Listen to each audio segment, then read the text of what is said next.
also find it interesting, I watched a video where Michelle was talking about how Barack proposed. It's a late night show, so I'm assuming that she's trying to be funny and she's doing this for entertainment and things like that. I don't know, I think it's a red flag. She talked about the fact that Barack was always making arguments against marriage, why marriage wasn't necessary and things like that, which is a little ridiculous because clearly he had aspirations about politics and the presidency and things like that, and at the end of the day he had to know that marriage was going to have to be a part of that because they're not electing a single president. Like, it's not going to happen. But he was making arguments against it, and of course Michelle was arguing for it because she believed in marriage. So then she said that that was actually how he proposed. They were at dinner, they were celebrating that he had just passed the bar exam, and he basically picks a fight, she said, because they'd had this fight a lot. So this was an argument that they had quite frequently. And he picked the fight again and was making all of his, like, you know, lawyer arguments as for why marriage was not essential.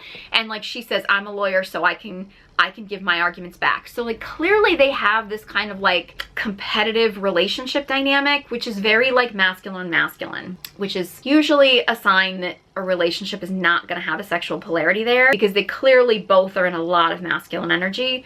Understandably so, both being lawyers and things like that, but it does feel like there was that competitiveness. And then apparently the waiter came over and like put a ring box in front of her, and she opened it up and it was a ring, and he was like, well, that'll shut you up. I mean, I know that's like funny for the story. I can't really think of a less romantic way to propose to somebody. It seems almost like this was a competition.